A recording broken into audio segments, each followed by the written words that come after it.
Assalamualaikum, halo kembali lagi dengan aku Anissa Sajidah dengan NIM 200304087. Di video kali ini saya akan menjelaskan rangkuman materi manajemen koperasi dan UMKM dengan dosen pengampu Bapak Iqbal Ahmad SEMM. Bab 5. Sisa hasil usaha. Pengertian SHU, informasi dasar, rumus pembagian SHU, prinsip-prinsip pembagian SHU koperasi, pembagian SHU per anggota. Pengertian SHU. Menurut pasal 45 ayat 1 Undang-Undang Nomor 25 Tahun 1992 adalah sebagai berikut. Sisa hasil usaha koperasi merupakan pendapatan koperasi yang diperoleh dalam 1 tahun buku dikurangi biaya. Penyusutan dan kewajiban lainnya termasuk pajak dalam tahun buku yang bersangkutan. SHU setelah dikurangi dana cadangan dibagikan kepada anggota sebanding jasa usaha yang dilakukan oleh masing-masing anggota dengan koperasi serta digunakan untuk keperluan pendidikan perkoperasian dan keperluan koperasi sesuai dengan keputusan rapat anggota.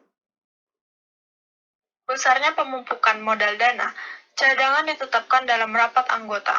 Penetapan besarnya pembagian anggota kepada para anggota dan jenis serta jumlahnya ditetapkan oleh rapat anggota sesuai dengan AD atau ART koperasi. Besarnya SHU yang diterima oleh setiap anggota akan berbeda tergantung besarnya partisipasi modal dan transaksi anggota terhadap pembentukan pendapatan koperasi. Semakin besar transaksi atau usaha dan modal anggota dengan koperasinya, maka semakin besar SHU yang akan diterima. Informasi dasar. Beberapa informasi dasar dalam perhitungan SHU anggota diketahui sebagai berikut. 1. SHU total koperasi pada 1 tahun buku. 2. Bagian atau persentase SHU anggota. 3. Total simpanan seluruh anggota. 4. Total seluruh transaksi usaha atau volume usaha atau omzet yang bersumber dari anggota. 5. Jumlah simpanan per anggota. 6. Omzet atau volume usaha per anggota. 7. Bagian atau presentasi SHU untuk simpanan anggota. 8. Bagian atau presentasi SHU untuk transaksi usaha dan anggota.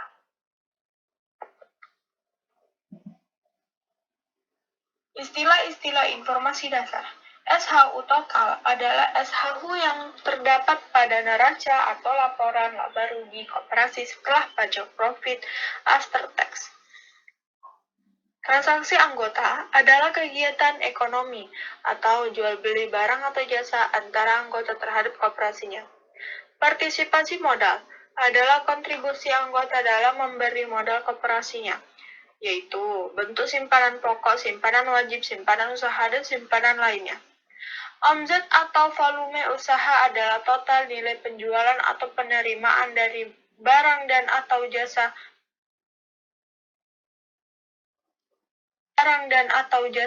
pada suatu periode waktu atau tahun buku yang bersangkutan.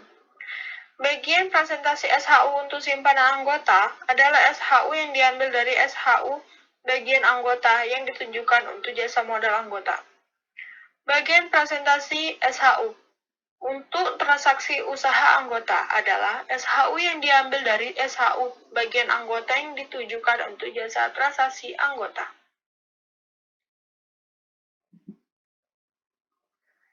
Rumus pembagian SHU menurut Undang-Undang Nomor 25 Tahun 1992 Pasal 5 Ayat 1 mengatakan bahwa pembagian SHU kepada anggota dilakukan tidak semata-mata berdasarkan modal yang dimiliki seseorang dalam koperasi, tetapi juga berdasarkan penimbangan jasa usaha anggota terhadap koperasi. Ketentuan ini merupakan perwujudan kekeluargaan dan keadilan. Di dalam AD atau ART koperasi telah ditentukan pembagian SHU sebagai berikut. Cadangan koperasi 40%, jasa anggota 40%, dana pengurus 5%, dan dana karyawan 5%, dana pendidikan 5%, dana sosial 5%, dana pembangunan lingkungan 5%. Tidak semua komponen di atas harus diadopsi dalam membagi SHU-nya. Hal ini tergantung dari keputusan anggota yang ditetapkan dalam rapat anggota. SHU per anggota. SHUA sama dengan JUA tambah JMA. Di mana SHUA sisa hasil usaha anggota, JUA jasa usaha anggota, JMA jasa modal anggota. SHU per anggota dengan model matematika. SHUPA tambah FA kali JUA per FUK tambah SA kali JMA per TMS. Di mana SHUPA sisa hasil usaha per anggota, JUA jasa usaha anggota, JMA jasa modal anggota, FA volume usaha anggota atau total transaksi anggota. UK volume usaha total koperasi atau total transaksi koperasi. SA jumlah simpanan anggota, TMS modal sendiri total atau simpanan anggota total. Prinsip-prinsip pembagian SHU koperasi. 1. SHU yang dibagi adalah yang bersumber dari anggota. 2. SHU anggota adalah jasa dari modal dan transaksi usaha yang dilakukan anggota sendiri. 3. Pembagian SHU anggota dilakukan secara transparan. 4. SHU anggota dibayar secara tunai. Manajemen sumber daya manusia. Manajemen sumber daya manusia adalah penarikan seleksi, pengembangan, penggunaan, dan pemeliharaan sumber daya manusia oleh suatu organisasi. Wendell French. Menurut Edwin B. Filippo, manajemen sumber daya manusia adalah perencanaan pengorganisasian, pengarahan, dan pengawasan dari penggandaan, pengembangan, pemberian balas jasa, pengintegrasian, pemeliharaan, dan pemutusan hubungan kerja karyawan dengan maksud mencapai tujuan individu, karyawan, perusahaan, atau organisasi, serta masyarakat.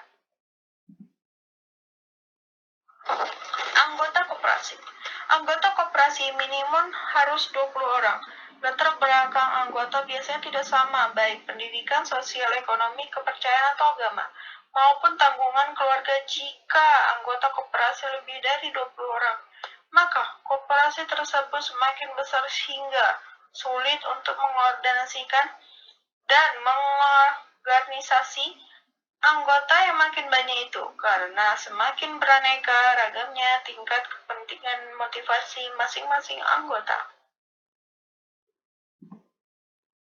Dari gambaran tersebut dapat disimpulkan bahwa sudah saatnya koperasi mulai melihat dan memperlihatkan kualitas anggota, bukan kuantitas atau jumlah anggota. Di sini prinsip keanggotaan koperasi yang sukarela mulai diterapkan dengan benar untuk memulai suatu koperasi yang baru yang semuanya bertujuan menciptakan anggota koperasi yang bermotivasi tinggi, pribadi yang betul-betul ingin bekerja sama dengan orang lain, dan mempunyai sifat ingin atau senang membantu orang lain agar dapat menolong dirinya sendiri secara bertahap dan berencana. Mereka diharapkan untuk lebih menyadari apabila diarahkan dan lebih mudah diajak partisipasi aktif. Karyawan koperasi. Karyawan koperasi adalah orang yang bekerja pada perusahaan koperasi tersebut dan melaksanakan usaha melayani pelanggan dan membantu pengurus dalam membuat pertanggungjawaban kepada pemilik koperasi. Mereka diberi gaji sesuai dengan prestasi kerjanya dan dengan perjanjian kerja yang disepakati bersama. Apabila usaha koperasinya masih kecil, maka karyawan yang diperlukan cukup hanya 2 atau 3 orang saja. Jika usaha koperasi semakin besar, maka semakin banyak karyawan yang diperlukan, di mana untuk mengaturnya bukan merupakan hal yang mudah. Di sini akan diperlukan seseorang ahli manajemen personalia yang bertugas untuk merencanakan pembagian tugas, melaksanakan pembagian tugas agar dapat lancar mengorganisasikan masing-masing unit aktivitas, mensinkronasikan kegiatan antar bagian, mengawasi semua kegiatan yang ada, mengembangkan pendidikan, serta menambah pengetahuan para karyawan, mempromosikan yang pantas, dan memikirkan kesejahteraan mereka secara memadai. Jadi, tugas pemimpin personalia ternyata berat dan cukup banyak, sehingga memerlukan keahlian tersendiri. Manajer koperasi.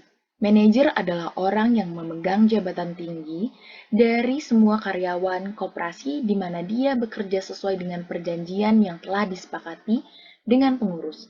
Karena manajer adalah pemimpin dari semua karyawan, maka dia harus yang pertama, seorang pembuat kebijakan yang andal. Kedua, seorang pemimpin yang mampu menjadi koordinator yang baik bagi seluruh kegiatan koperasi.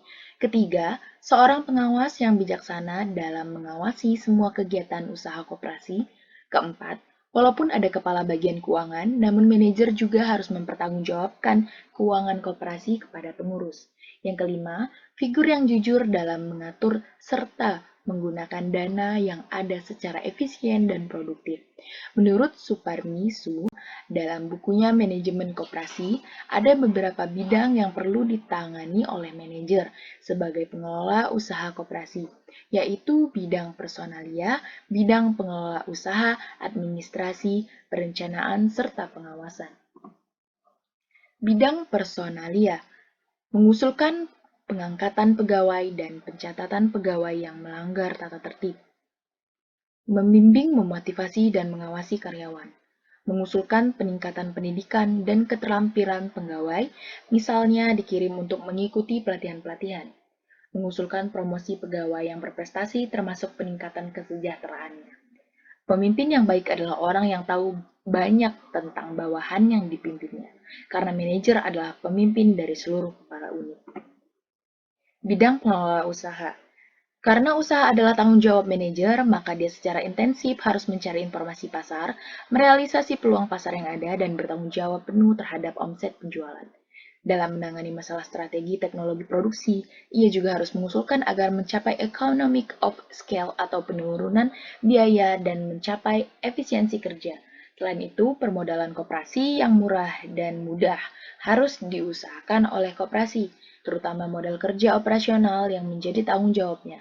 Di sini pembelanjaan usaha harus diusahakan seefisien mungkin dan seefektif mungkin. Bidang administrasi. Administrasi merupakan pendukung lancarnya organisasi mencakup administrasi keuangan dan pembuatan laporan-laporan yang menjadi tanggung jawabnya. Sampai batas tertentu, dengan persetujuan pengurus dapat menandatangani surat-surat persetujuan dan pengeluaran sampai jumlah tertentu. Bidang perencanaan. Yang pertama mengkoordinir penyusunan konsep. A. Rencana kerja, baik jangka pendek maupun jangka panjang. B. Rencana pengeluaran, terutama pengeluaran yang rutin. C. Rencana pemasukan yang sudah ada anggarannya. Yang kedua, konsep perencanaan ini diajukan ke pengurus, lalu diadakan penyesuaian seperlunya sebelum diajukan ke rapat anggota. Yang ketiga, mengikuti rapat yang berkaitan dengan bidang usaha. Bidang pengawasan. Di sini manajer bertanggung jawab atas seluruh bidang pengawasan di mana kegiatan yang harus dilakukan mencakup antara lain. Pertama, perencanaan persediaan yang meliputi persediaan bahan baku dan barang jadi. Yang kedua, pengawasan investasi. Yang ketiga, kerajinan dan kedisiplinan pegawai. Yang keempat, jumlah uang masuk dan uang keluar harus diberikan setiap saat, serta diadakan evaluasi lalu dibandingkan antara rencana dan kenyataan. Kepemimpinan. Sebagai satu gerakan yang tumbuh dari bawah, sebagaimana layaknya organisasi swadaya, koperasi membutuhkan kehadiran figur pemimpin yang bukan saja memahami kondisi internal anggota dan organisasinya, akan tetapi juga dibutuhkan kemampuan untuk menangkap dan mengantisipasi gerak faktor eksternal organisasi. Dengan kedua kemampuan itu, pemimpin akan memiliki kesanggupan untuk menempatkan organisasi dan dinamika yang ada. Buah kemampuan pemimpin untuk mendinamisir potensi internal sesuai harapan individu dan kelompok koperasi atau mengintegrasikan faktor internal, kemudian disebut dengan budaya organisasi. Sedangkan kemampuan pemimpin untuk menempatkan secara tepat organisasi dalam lingkungan atau beradaptasi dengan dinamika eksternal merupakan kemampuan strategi. Esensi masalah kepemimpinan terletak pada keberhasilan dalam berhuman relation, dan kunci pokok dari keberhasilan itu adalah komunikasi, baik secara langsung maupun tidak langsung, atau baik secara verbal maupun non-verbal. A leader is an individual who influences others to act toward a particular goal or end state. Jude R. Jordan. The leader is the person responsibility for the productivity of the employee and the work group. William F. Gluex. Managerial leadership is a process of directing and influencing the task-related activities of group members. Ralph M. Stoddard. Konsep kepemimpinan. Penerapan konsep kepemimpinan dalam organisasi koperasi adalah sebagaimana karyawan dan anggota koperasi sebagai anggota kelompok kerja memperoleh pengarahan dan pembimbingan untuk mencapai tujuan koperasi tanpa kepemimpinan yang baik tujuan individu. Karyawan dan anggota koperasi tidak pernah bersinggungan dengan tujuan koperasi. Setiap individu secara antusias mengembangkan tujuan pribadi dan melupakan tujuan organisasi koperasi. Setiap individu, karyawan, maupun anggota memiliki tujuan spesifik dalam memasuki koperasi serta untuk mencapai tujuannya itu masing-masing memiliki potensi yang bisa dikembangkan. Gaya kepemimpinan. Berikut gaya kepemimpinan menurut Hershey dan Blanchard. Gaya kepemimpinan dengan ciri perilaku tugas inti, gaya kepemimpinan dengan ciri perilaku tugas tinggi dan hubungan rendah. Gaya ini disebut sebagai tipe telling style, yaitu gaya kepemimpinan yang memiliki probabilitas sukses tinggi apabila berhadapan dengan koordinasi taraf kematangan individu yang dipimpin adalah rendah. B. Gaya kepemimpinan dengan ciri perilaku tugas tinggi dan hubungan tinggi. Gaya ini disebut sebagai tipe selling type, yaitu gaya kepemimpinan dan memiliki probabilitas sukses tinggi apabila berhadapan dengan kondisi kematangan individu yang dipimpin adalah rendah sampai moderat. Gaya kepemimpinan dengan ciri perilaku tugas rendah dan hubungan tinggi. Gaya ini disebut type participating style, yaitu gaya kepemimpinan yang memiliki probabilitas sukses tinggi apabila berhadapan dengan kondisi kematangan individu yang dipimpin adalah moderat sampai tinggi. D. Gaya kepemimpinan dengan ciri perilaku tugas rendah dan hubungan rendah. Gaya ini disebut sebagai tipe delegating style, yaitu gaya kepemimpinan yang memiliki probabilitas sukses tinggi apabila berhadapan dengan kondisi taraf kematangan individu yang dipimpin adalah tinggi. Koperasi simpan pinjam.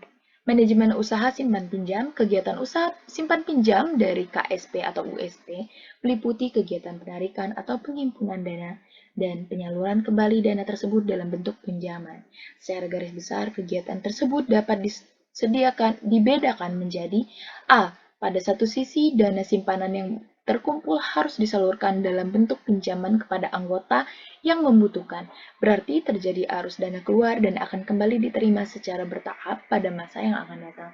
B. Pada sisi lain, KSP atau USP harus mampu melayani anggota penyimpanan yang hendak menarik kembali simpanannya sesuai dengan perjanjian yang telah disepakati. Penghimpunan dana adalah usaha untuk mengumpulkan dana dari berbagai sumber, baik dari anggota maupun pihak lain. Dana dari berbagai sumber tersebut dapat berupa utang atau kekayaan bersih, ekuitas. Untuk lebih jelasnya, jenis-jenis sumber dana tersebut sebagai berikut. A. Dari sumber berupa utang, ada tabungan, simpanan berjangka, pinjaman yang diterima untuk KSP, modal tidak tetap untuk USP. Dari sumber berupa kekayaan bersih, yang pertama, modal sendiri untuk KSP yang terdiri dari A. Simpanan pokok, B. Simpanan wajib, C. Simpanan khusus. 2. Modal disestor untuk USP, 3. Cadangan umum untuk KSP, 4. Cadangan tujuan risiko donasi, yang kelima ada SHU tahunan berjalan. Jenis-jenis simpanan. Simpanan pokok KSP. Simpanan pokok adalah sejumlah uang yang sama banyaknya dan sama nilainya yang wajib dibayarkan 01 oleh anggota kepada koperasi pada saat masuk menjadi anggota. Simpanan pokok tidak dapat diambil selama yang bersangkutan menjadi anggota. Simpanan wajib KSP. Simpanan wajib adalah sejumlah simpanan tertentu yang tidak harus sama, wajib dibayar oleh anggota kepada koperasi dalam waktu dan kesempatan tertentu. Simpanan wajib tidak dapat diambil selama yang bersangkutan menjadi anggota. Tabungan koperasi. Tabungan koperasi adalah simpanan pada koperasi yang penyetornya dilakukan berangsur-angsur dan penarikannya hanya dapat dilakukan oleh anggota yang bersangkutan atau kuasanya dengan menggunakan buku tabungan koperasi setiap saat pada hari kerja koperasi. Berdasarkan jangka waktunya, pinjaman jangka pendek yaitu pinjaman yang jangka waktu pengembaliannya kurang dari 1 tahun, misalnya pinjaman untuk membiayai kelancaran operasi usaha termasuk pula pinjaman modal kerja. B. Pinjaman jangka menengah yaitu pinjaman yang jangka waktu pengembaliannya 1 sampai dengan 3 tahun. Biasanya pinjaman ini untuk menambah modal kerja, misalnya untuk membiayai pengadaan bahan baku. Pinjaman jangka menengah dapat pula dalam bentuk pinjaman investasi. C. Pinjaman jangka panjang, yaitu pinjaman yang jangka waktu pengambilannya atau jatuh temponya melebihi 3 tahun. Misalnya pinjaman investasi, yaitu pinjaman untuk pengadaan sarana atau alat produksi. 2. Berdasarkan sektor usaha yang dibiayai. A. Perdagangan, B. Industri, C. Pertanian, D. Peternakan, dan E. Jasa. Analisis pinjaman. Analisis pinjaman diperlukan agar KSP atau USP memperoleh keyakinan bahwa pinjaman yang diberikan dapat dikembalikan oleh debiturnya. Pada dasarnya, terdapat 2 aspek yang dianalisis, yaitu yang pertama, analisis terhadap kemauan membayar. Disebut analisis kualitatif. Aspek yang dianalisis mencakup karakter atau watak dan komitmen anggota. Yang kedua, analisis terhadap kemampuan membayar. Disebut analisis kuantitatif. Pinjaman sebaiknya tidak diberikan karena pertimbangan-pertimbangan, belas kasihan, kenalan saudara atau teman, orang terhormat, terkenal, disegani, status sosialnya tinggi, dan sebagainya. Pinjaman harus diberikan atas dasar pertimbangan kelayakan usaha dan kemampuan membayar. Syarat-syarat pinjaman. Dalam upaya menekan risiko pinjaman yang mungkin timbul, maka calon nasabah peminjam paling tidak diharuskan memenuhi syarat-syarat sebagai berikut. Yang pertama, anggota dan calon anggota KSP atau USP bertempat tinggal di wilayah bersangkutan. Yang kedua, mempunyai usaha atau penghasilan. Yang ketiga, mempunyai simpanan aktif baik berupa tabungan maupun simpanan berjangka dan telah berjalan minimal 1 bulan. Plafon pinjaman KSP atau USP harus menentukan berapa besarnya nilai pinjaman minimal dan berapa besarnya nilai pinjaman maksimal. Penentuan nilai pinjaman minimal lebih berkaitan dengan efektivitas penyaluran pinjaman, sedangkan penentuan besarnya nilai pinjaman maksimal lebih berkaitan dengan penekanan risiko pinjaman.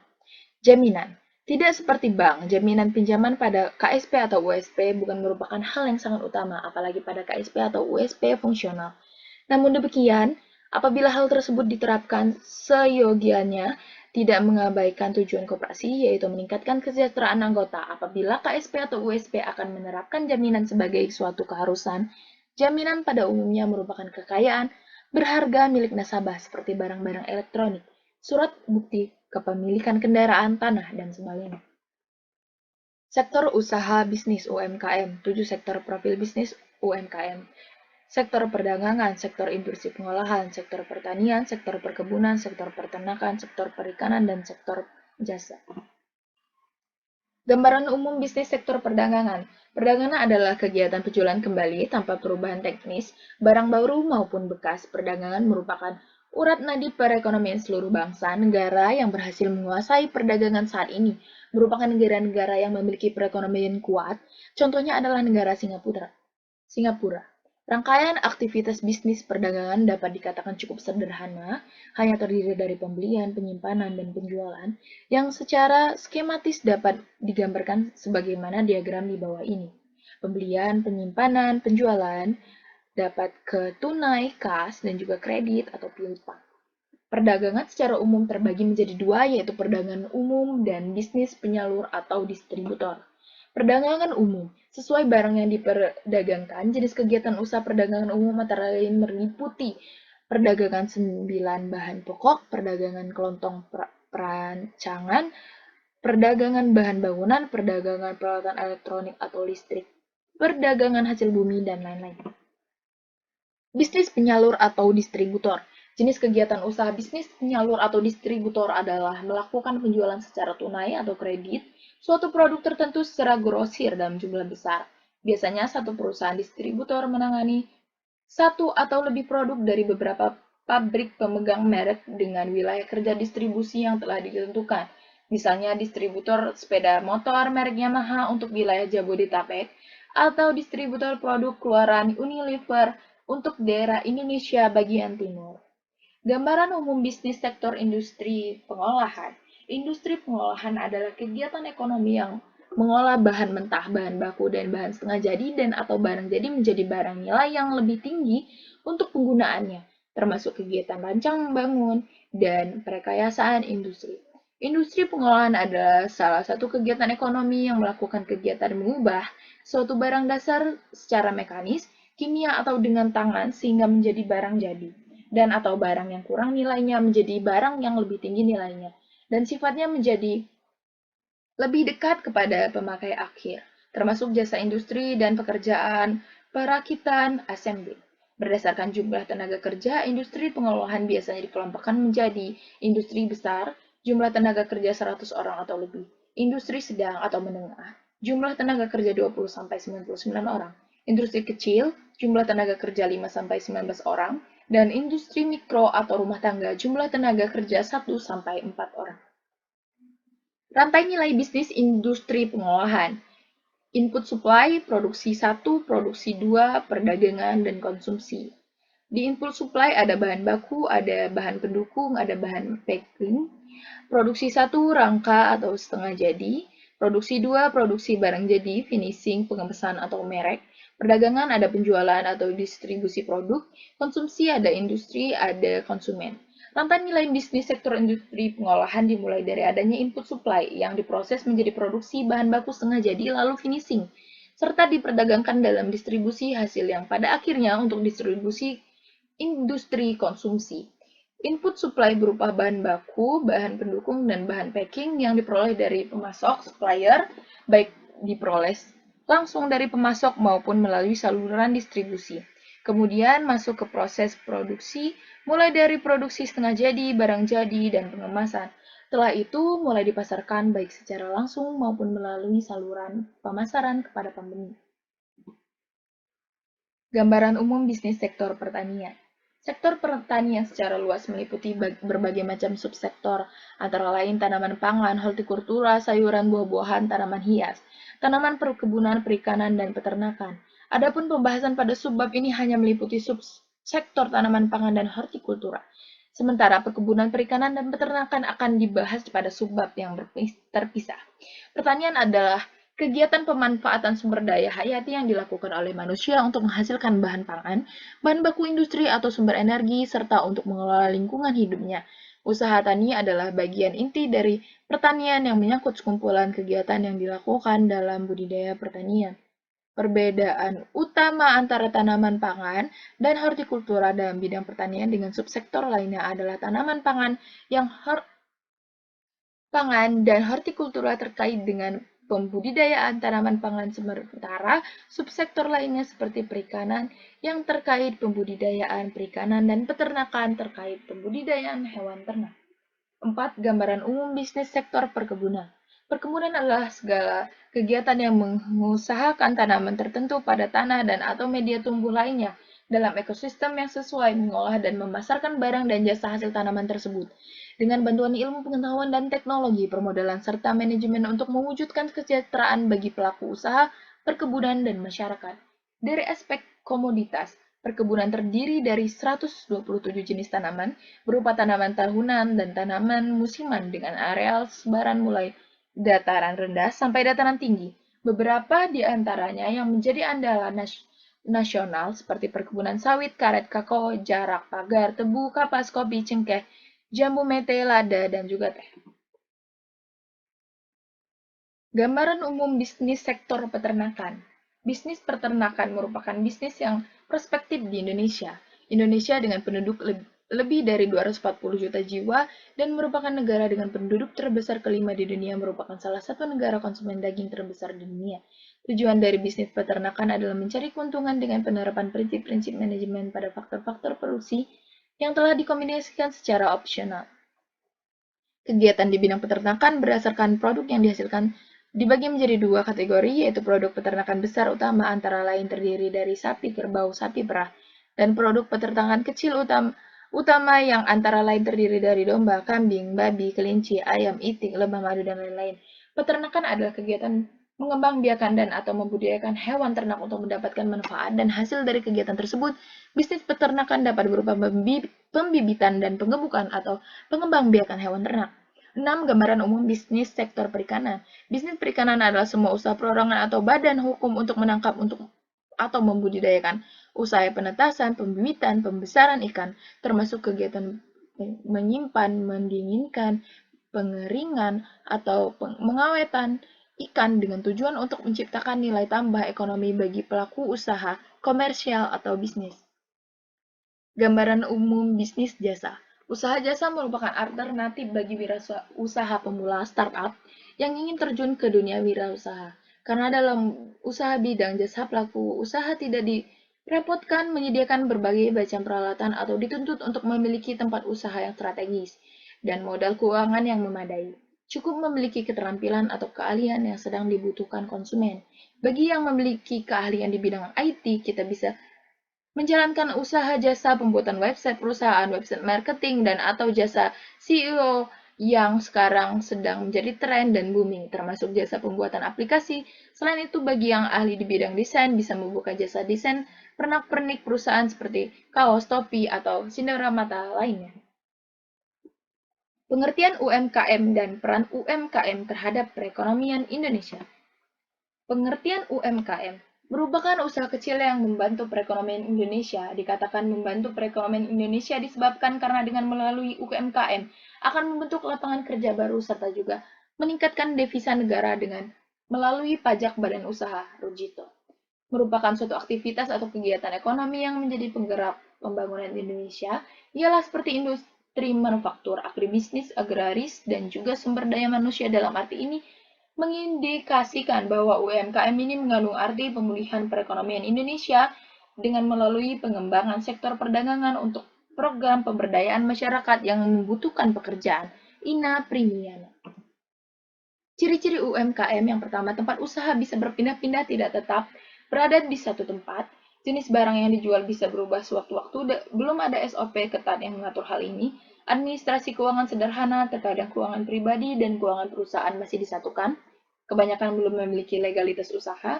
Belum ada sistem ketat dan sistematis yang mengatur masalah SDM di dalam badan usaha. Jenis UMKM yang pertama kuliner. Kuliner merupakan satu usaha bergerak dalam segala macam bidang makanan dan minuman.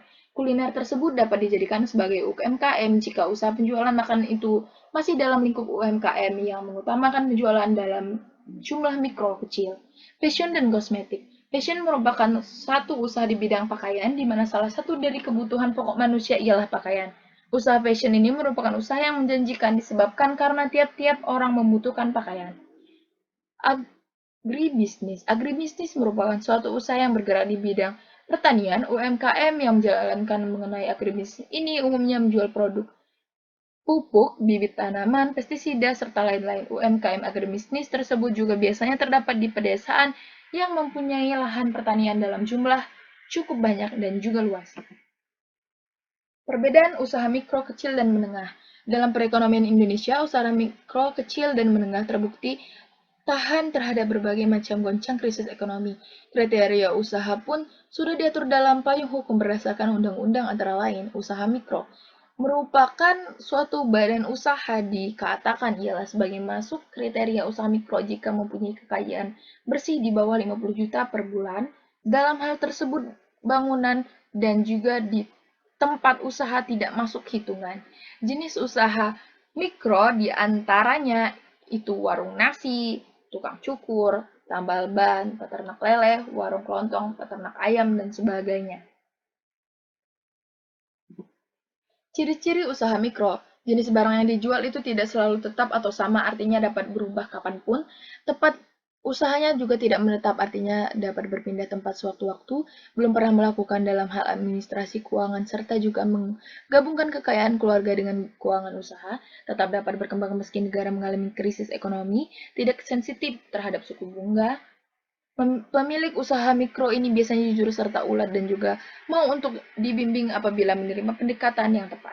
Sulit untuk mendapat bantuan kredit dari perbankan, tenaga kerja yang dimiliki tidak banyak, sekitar 1-5 orang saja, termasuk juga anggota keluarganya. Usahanya juga relatif kecil, lokasi usaha itu berada di lingkungan rumah, jarang terlibat dalam kegiatan atau aktivitas ekspor-impor, manajemen usaha yang dilakukan sendiri dengan secara sederhana. Usaha kecil. Yang dikatakan sebagai usaha kecil ialah merupakan sebuah usaha yang dikelola oleh perorangan dan juga bukan dengan melalui badan usaha. Kriteria usaha kecil ialah sebagai usaha mikro jika mempunyai atau memiliki kekayaan bersih di bawah 300 juta per tahun. Pada hakikatnya, usaha kecil ini digolongkan menjadi 3 macam jenis diantaranya, industri kecil, contohnya seperti industri logam, industri rumahan, industri kerajinan tangan, dan lain sebagainya. Perusahaan berskala kecil, contohnya seperti koperasi, minimarket, toko serba, dan lain-lain. Usaha informasi, contohnya seperti pedagang kaki lima dengan menjual sayur, daging, dan sebagainya. Ciri-ciri usaha kecil tidak mempunyai sistem pembukaan, hal tersebut mengakibatkan pengusaha kecil tidak dapat atau sulit mendapat bantuan kredit dari perbankan. Sulit untuk dalam meningkatkan atau juga memperbesar skala usahanya, hal tersebut terjadi disebabkan karena biasanya teknologi yang digunakan memiliki sifat semi-modern, bahkan juga ada yang mengerjakan usaha kecil dengan secara tradisional tanpa teknologi, tidak terlibat dalam aktivitas atau kegiatan ekspor-impor, modal yang memiliki jumlahnya terbatas, pemilik usaha kecil tidak dapat membayar gaji pegawai dalam jumlah besar, biaya produksi per unit lebih tinggi disebabkan karena pemilik usaha kecil ini tidak mendapat diskon pembelian seperti yang didapat dari perusahaan besar. Jenis produk yang dijual juga tidak banyak apabila produk baru mereka tidak laku di pasaran atau juga produk lamanya itu ketinggalan zaman, usaha kecil tersebut bisa saja mengalami kebangkrutan. Kurang dapat dipercaya oleh masyarakat, usaha kecil tersebut harus berusaha dan juga memberikan bukti saat menawarkan produk baru disebabkan apabila reputasinya dulu itu kurang akan diperhitungkan oleh masyarakat.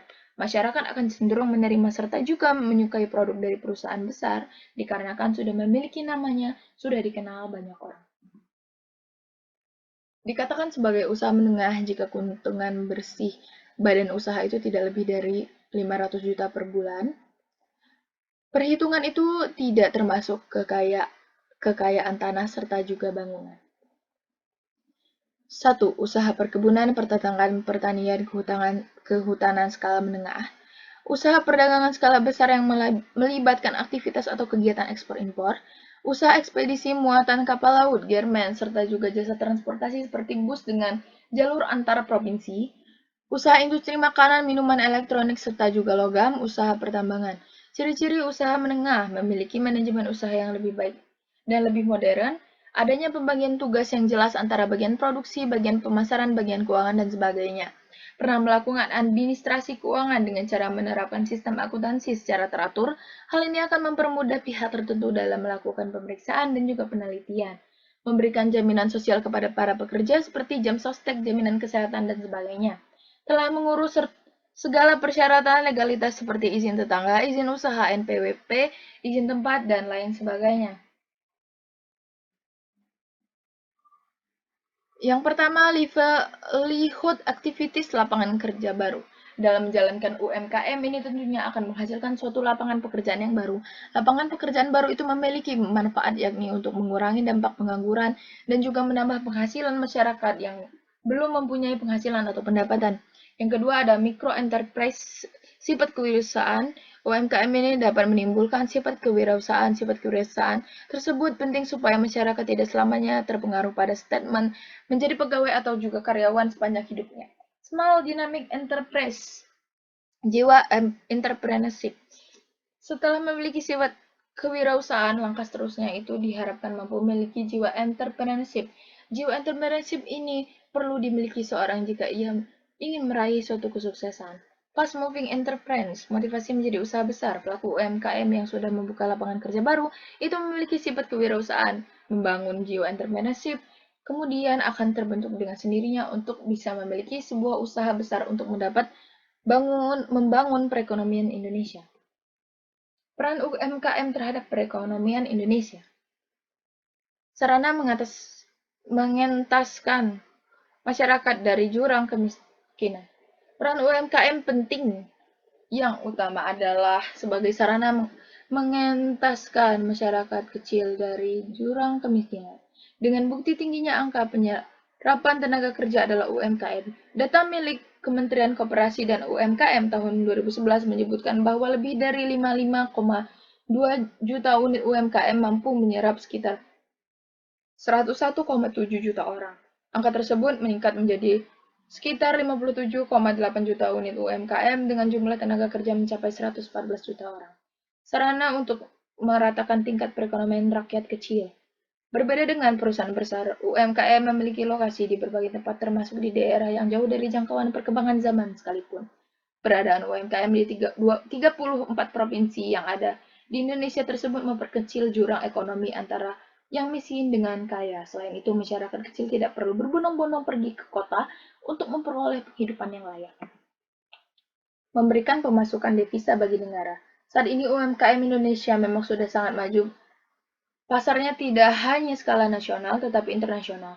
Data dari Kementerian Koperasi dan UMKM di 2017 menunjukkan tingginya devisa negara dari para pelaku UMKM. Angkanya pun sangat tinggi, mencapai 88,45 miliar. Angka ini mengalami peningkatan hingga 8 kali lipat dibandingkan tahun 2016.